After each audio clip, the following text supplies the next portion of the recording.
Et raison numéro 7, chercher le bonheur, c'est déjà s'en éloigner.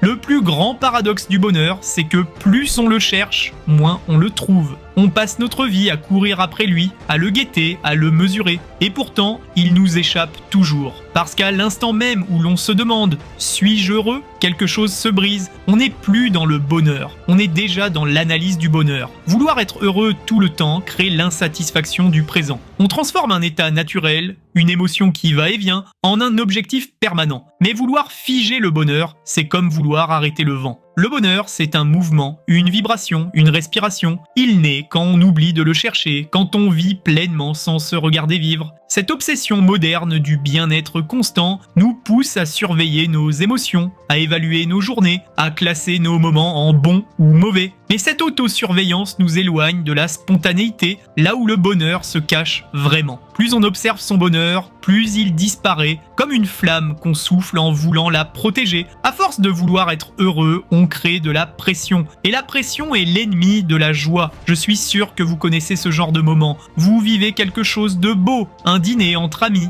une balade, un instant de calme, et soudain vous vous dites « je suis heureux ». Et presque aussitôt, la magie s'enfuit, parce que vous êtes passé du vécu à la conscience du vécu. L'instant n'est plus un instant, il devient un concept. Et le bonheur, lui, ne résiste pas à l'analyse. Il ne se pense pas, il se ressent. Chercher le bonheur, c'est comme courir après son ombre. Plus on avance, plus elle s'éloigne. Le bonheur ne se trouve pas, il se rencontre, souvent quand on cesse de le vouloir. Et c'est peut-être là la clé. Le bonheur n'est pas un but à atteindre, mais un effet secondaire d'une vie vécue pleinement.